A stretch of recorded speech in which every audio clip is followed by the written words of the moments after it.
Os dispositivos de prevención contra o tráfico de drogas desenvolvidos pola Policía Nacional de Ribeira esta fin de semana saldáronse con dúas detencións.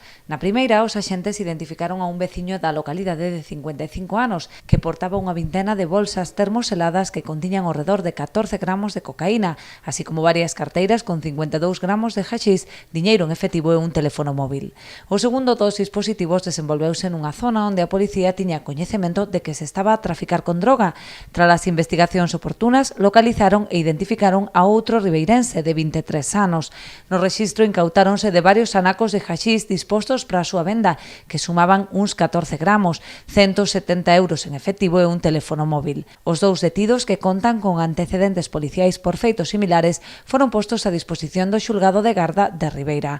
Tras estas dúas operacións, a policía dá por desartellados 2 puntos de venda de estupefacientes na capital barbanza.